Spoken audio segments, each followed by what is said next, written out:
മാന്ത്രിക താലി. രചന പിയാനോ. അവതരണം അഷിക. പിറ്റേന്ന് തന്നെ ആചാര്യയിലെ എല്ലാവരും മുംബൈയിലേക്ക് തിരിച്ചു. അപ്പച്ചയും കൂടെ പോന്നു. കേരളത്തിൽ ഇനി നിൽക്കുന്നത് ആപത്താണെന്ന നിർദ്ദേശം വന്നതോടുകൂടിയാണ് അവർ മുംബൈയിലേക്ക് തിരിച്ചത്.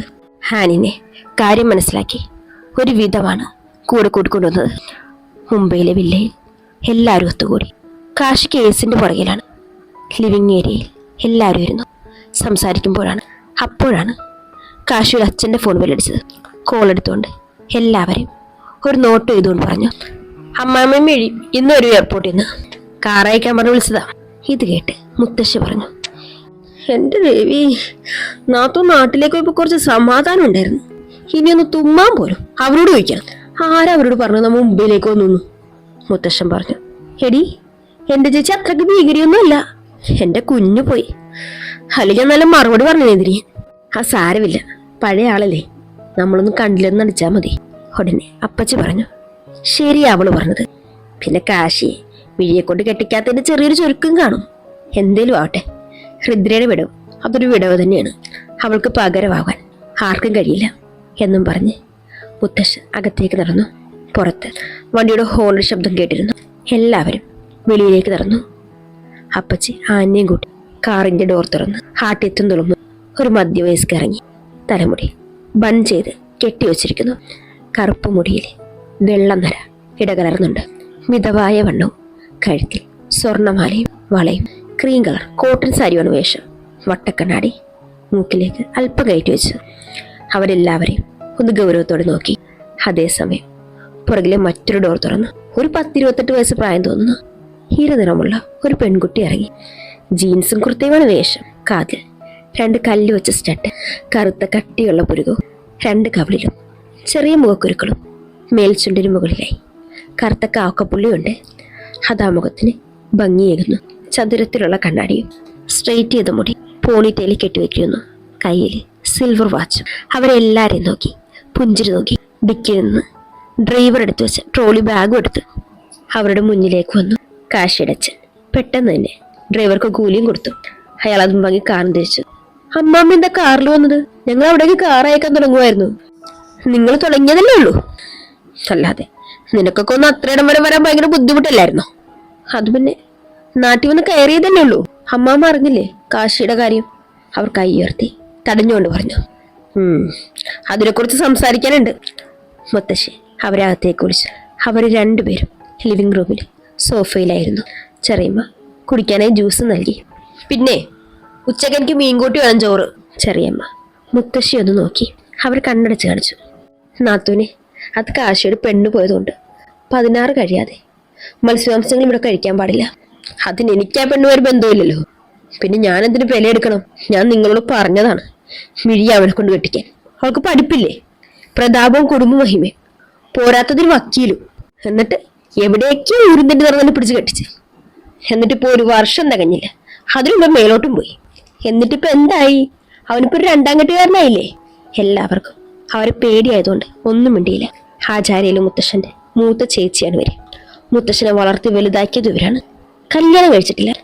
മുത്തശ്ശന്റെ അച്ഛൻ മരിക്കുമ്പോൾ പറഞ്ഞത് ചേച്ചിയെ നോക്കണമെന്നാ. അവളാണ് നിങ്ങളെ വളർത്തിയതെന്ന്. അതുകൊണ്ടൊക്കെ കൂടെ അവർക്കൊരു കാർന്നൂറിന്റെ സ്ഥാനമാണ്. മുത്തശ്ശനും ചേച്ചിയുടെ ഈ സ്വഭാവം അറിയാമെങ്കിൽ അവർ കണ്ണടക്കും. പുള്ളിക്കാരി പ്രൊഫസറായിരുന്നു, ഇപ്പൊ റിട്ടയർഡായി. അവരത്രയും പറഞ്ഞു നിർത്തിയതും സൈഡിൽ നിന്ന് തനിയെ സംസാരിക്കുന്ന ആഞ്ഞെ അവർ കണ്ടത്. അവർ മുഖം ചുളിച്ചു ചോദിച്ചു, ഈ പെണ്ണാണോ അപ്പുവിന്റെ? അത് ചേച്ചി. എന്നിട്ട് ഇവളെന്താ ഒന്ന് അടുത്തു വരികയോ അനുഗ്രഹം വാങ്ങിക്കുകയോ ചെയ്യാത്തത്? അല്ല, ആ പെണ്ണെന്ന് ഒറ്റയ്ക്ക് സംസാരിക്കുന്നത്. മുത്തശ്ശൻ അവിടേക്ക് വന്ന് പറഞ്ഞു, ചേച്ചി, ഹൃദ്രമോള് പോയതേ മോളുടെ മനസ്സ് അംഗീകരിച്ചിട്ടില്ല. അവള് കൂടെയുണ്ടെന്ന വിശ്വാസം. ഇത് കൊള്ളാലോ. എന്റെ ചെറുമക്കളുടെ ഭാവി തൊളിച്ച് ഒരെണ്ണം ചപ്പും പോയി, വേറൊരെണ്ണത്തിന് ഇതേ ഭ്രാന്ത് കൊടുത്തു നിൽക്കുന്നു.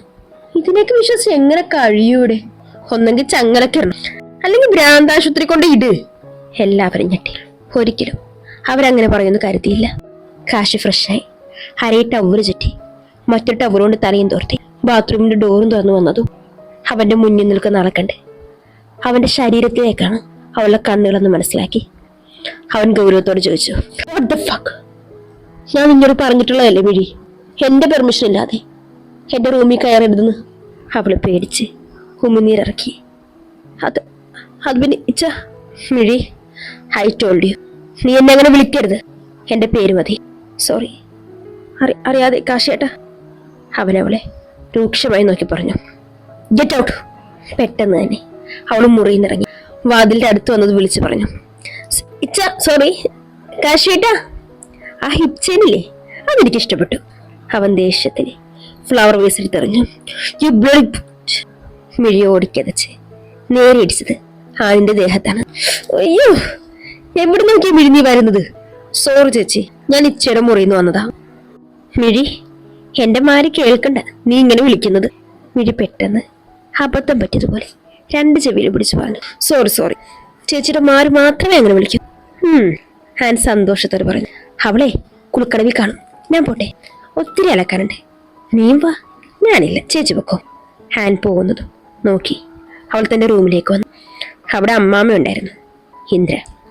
അവർ ബെഡിൽ നിന്ന് എഴുന്നേറ്റ് ചോദിച്ചു. എന്തായി മോളെ? എന്താവൻ, കാശേട്ടനെ ഗെറ്റ് ഔട്ട് അടിച്ചു. വർഷം 4 ആയില്ലേ ആ ചേച്ചി മരിച്ചിട്ട്. മുംബൈയിലേക്ക് കാശേട്ടൻ വന്നത് മുതലേ ഞാൻ പല രീതിയിൽ നടക്കാൻ തുടങ്ങിയതാ. ഇത്രയും വർഷമായിട്ട് ഒന്നും നടക്കുന്നില്ല. നമുക്കിത് വേണ്ടെന്ന് വെക്കാം. സ്നേഹം പിടിച്ചു വാങ്ങാൻ പറ്റില്ലല്ലോ. അവർ അവളുടെ കയ്യിൽ പതിയെ അടിച്ചു പറഞ്ഞു. ഒറ്റ അടി. ഈ 4 വർഷം ഞാൻ പരിശ്രമിച്ചതിന്റെ കാരണം കൊണ്ട് അവൻ നീയുമായുള്ള വിവാഹത്തിന് സമ്മതിച്ചത്. അതും എൻ്റെ അനിയനെ ഇമോഷണൽ ബ്ലാക്ക്മെയിൽ ചെയ്ത്. ഇവിടെ ആർക്കും നിന്നെ വിവാഹം കഴിക്കുന്നതിൽ ഇഷ്ടമില്ല, ഇഷ്ടക്കേടുമില്ല. പക്ഷെ ഒരു കാര്യം ഞാൻ അന്നേ മനസ്സിലാക്കിയതാ. കാശിയുടെ ആദ്യ ഭാര്യ, ആ പെണ്ണിന്റെ സ്ഥാനം അത് നിനക്ക് കിട്ടിയില്ലെങ്കിലും അവന്റെ താലി നിന്റെ കഴുത്തി വേണം. പക്ഷെ അമ്മാമ്മേ, ചേട്ടനോട് കുറെ കണ്ടീഷൻ ഓർമ്മയില്ലേ? അതെല്ലാം സമ്മതിച്ചുകൊണ്ടാ ഈ വിവാഹത്തിന് സമ്മതം മൂല്യത് കൂടി. ഒരിക്കലും ഒരു ഭാര്യയുടെ അവകാശമോ അധികാരമോ എനിക്ക് നൽകില്ലെന്ന്. എന്തിന്? ചേട്ടന്റെ ശരീരത്തിൽ തൊടാകുമ്പോൾ അവകാശം പോലും എനിക്കില്ലെന്ന്. റൂമിൽ പിന്നെ പറയാൻ വേണ്ട, വെറുതെ ഒരു താലി കെട്ടിയെന്ന് മാത്രം. ആൻ ചേച്ചി എന്നറിഞ്ഞത് ചേട്ടന്റെ ഭാര്യ ഇച്ഛാന്നാ വിളിക്കുന്നതെന്ന്. അത് കേട്ട് ഇടക്കൊന്ന് വിളിക്കുമ്പോ കണ്ണു പൊട്ടുന്ന ചീത്തയും. ആ മുഖഭാവം ഒന്ന് കാണുമ്പോ തന്നെ പേടിയാവും. നമ്മൾ എത്ര റിസ്ക് എടുത്ത് എന്നെ കെട്ടിച്ച കാശിനെ സ്നേഹിക്കുവോ? അവള് നിറഞ്ഞ കഞ്ഞാള ചോദിച്ചു. അമ്മാമ്മ അവളെ ചേർത്ത് വിളിച്ച് കണ്ണീർ തുടച്ചു കൊടുത്തോണ്ട് പറഞ്ഞു. എടി പൊട്ടി, നീ ശരിക്കും ഒരു വക്കീൽ തന്നെയാണോ? അവന്റെ സ്വഭാവം നിനക്കറിയില്ലേ? അതുമല്ല, അവന്റെ കുടുംബം, കുട്ടികൾ, ഇതിലൊന്നും വലിയ ഇൻട്രസ്റ്റും ഇല്ല. നീ തന്നെ അവന്റെ ആ മരിച്ചുപോയ പെണ്ണിനെ കണ്ടതല്ലേ? അവള് നമ്മുടെ ശത്രുവാണെ കൂടി.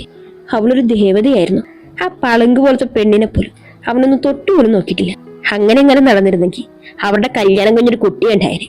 ഇവിടെയുള്ളവർ പറഞ്ഞു കേട്ടതാ, അവർ തമ്മിൽ ഒരു ഇന്റിമസി സീൻ പോലും ഇവരാരും കണ്ടിട്ടില്ലെന്ന്. ഈ പെണ്ണേതോ മുറിയിലെന്തോ പെട്ടുപോയപ്പോ അവനൊന്ന് ചേർത്ത് പിടിച്ചു, അത് മാത്രമേ കണ്ടിട്ടുള്ളൂ. ഇതെല്ലാം കൂട്ടുവായിക്കുമ്പോ ആ പെണ്ണിന് ഇവനോടുള്ള സ്നേഹം തോന്നിയിട്ടില്ല. പുറത്ത് പഠിച്ചവളല്ലേ, അതിന്റെ പ്രശ്നം കാണും. നമ്മൾ സ്നേഹം കൊണ്ട് അവനെ മാറ്റണം. അവന്റെ കൂടെ നീ എന്തിനും കാണണം. ഒരു പെണ്ണ് വിചാരിച്ച എന്ത് നടക്കും? പുരാണങ്ങളിൽ പോലും അതിന് ഉദാഹരണങ്ങളില്ലേ? ഇപ്പൊ നീ അവൻ കാണിക്കുന്നൊന്നും കാര്യമാക്കണ്ട.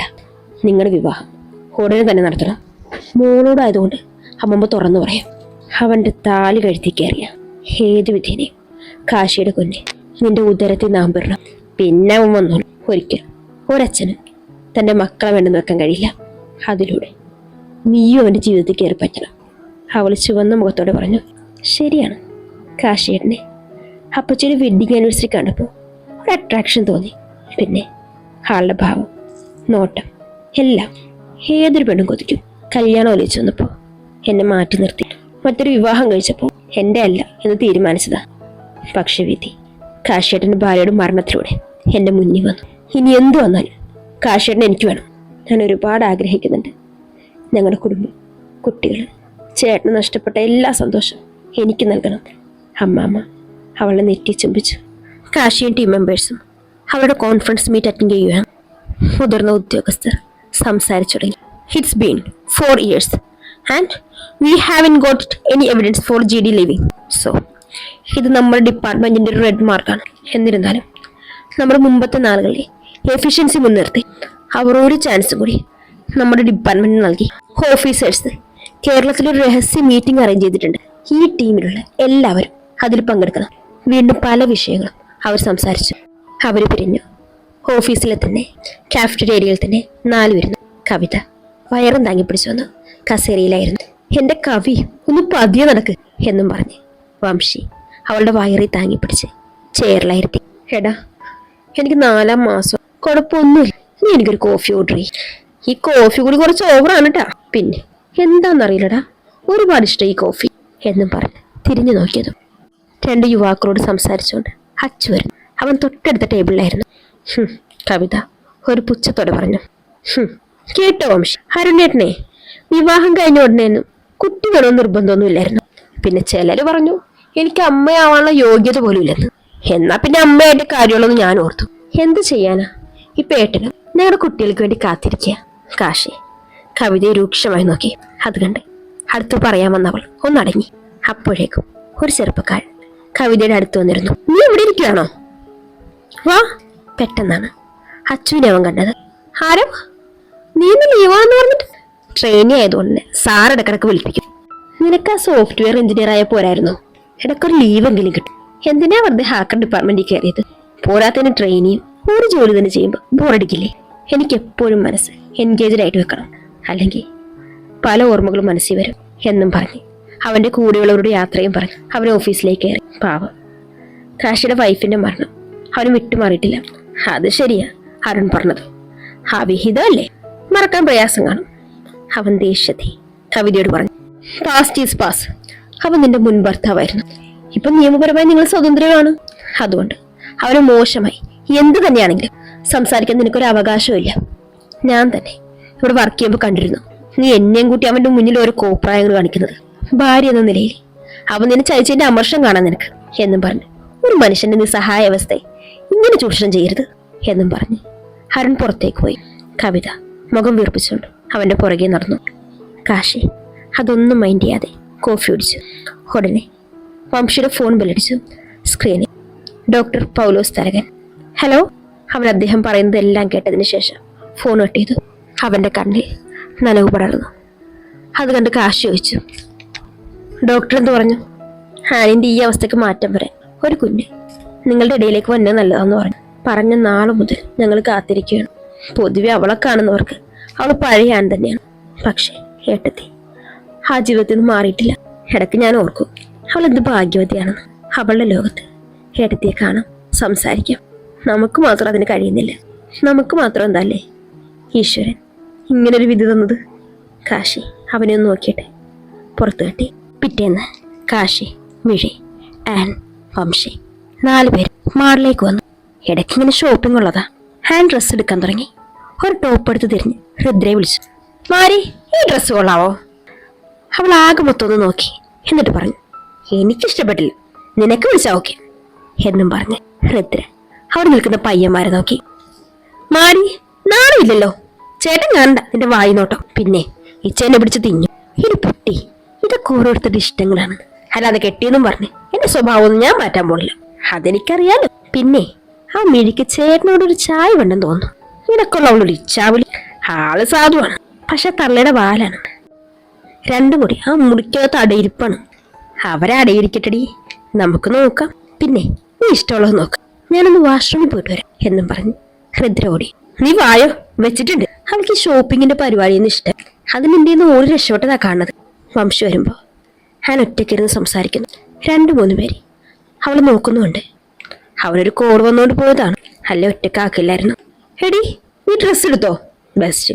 ആ പെണ്ണിനോട് പറഞ്ഞിട്ട് അവള് സ്ഥലം വിട്ടു. ഇനി നിങ്ങൾ തന്നെ ഒന്ന് ഹെൽപ്പ് ചെയ്യും. 2 പേരും ഡ്രസ്സ് നോക്കാൻ തുടങ്ങി. അവർ ഷോപ്പിംഗ് എല്ലാം കഴിഞ്ഞു നേരെ ആചാര്യയിലേക്ക് വന്നു. കാശി ആരെയും നോക്കാതെ മുറിയിലേക്ക് നടന്നത്. ഇന്ദ്ര അവൻ വിളിച്ചു. കാശി, ഞങ്ങൾക്ക് നിന്നോട് കുറച്ച് തീരുമാനം പറയാനുണ്ട്. അവൻ തിരിഞ്ഞ് നെറ്റി വിളിച്ചു ചോദിച്ചു. എന്ത് തീരുമാനം? അത് വേറൊന്നുമല്ല, നിന്റെ വീട് വിവാഹം ഈ വരുന്ന സൺഡേ നല്ലൊരു മുഹൂർത്തമുണ്ട്. നിന്റെ ആദ്യ ഭാര്യ പഠിച്ചിട്ട് 4 വർഷമായില്ലേ? ഇനി എന്തിനാ കാത്തിരിക്കുന്നത്? എല്ലാം നിങ്ങൾ മാത്രം തീരുമാനിച്ചാൽ മതിയോ? പിന്നെ നീ സമ്മതം പറഞ്ഞല്ലേ? ആ സമ്മതം എനിക്ക് ഏത് രീതി വന്നു എന്ന് നിങ്ങൾക്കും അറിയാലോ. അവരൊന്ന് പരങ്ങി. ഞാൻ ഒരിക്കൽ കൂടി പറയുക, എന്റെ സമ്മതമില്ലാതെ ഈ വിഷയം ഇനി എടുത്താ എന്റെ മറ്റൊരു മുഖം നിങ്ങൾ കാണും. അവൻ മിഴിക്ക് നേരെ ചെന്നു.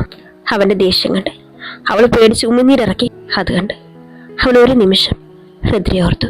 അവളായിരുന്നെങ്കിൽ ചുണ്ടിലൊരു പുഞ്ചിരി നൽകി കുസൃതി ചിരിയോടെ തന്നെ നോക്കി പേടിപ്പിക്കും. അവന്റെ ചെവിയിൽ അവളുടെ വാക്കുകൾ പതിഞ്ഞു. എന്നെ ഇഷ്ടമല്ലല്ലോ. കണ്ണ് നിറച്ചു നിൽക്കുന്നു അവളെ അവൻ ഓർത്തു. അവൻ കണ്ണടച്ച് പെട്ടെന്ന് തന്നെ തുറന്നു പറഞ്ഞു. ഞാൻ നിന്നോട് അന്ന് ഇതിനെക്കുറിച്ച് സംസാരിച്ചതാണ്. ഉടനെ ഒരു വിവാഹം നടക്കില്ല എന്നും പറഞ്ഞ് അവൻ പോയി. ഇന്ദ്രയും പലതും കണക്കൂട്ടി. ബാക്കി എല്ലാവരും പിരിഞ്ഞു. കാശി റൂമിൽ വന്ന് ഇൻസേർട്ട് ചെയ്ത ഷർട്ട് അഴിച്ച് അവൻ്റെ ഇടുപ്പിൽ 2 കൈയും വെച്ചമർത്തി ദേഷ്യം കൺട്രോൾ ചെയ്തു. ഇതേ സമയം മറ്റൊരിടത്ത് ബാൽക്കണിയിൽ നിന്ന് അസ്തമയ സൂര്യോദയം കാണുകയാണ് അവൾ. തുടരും.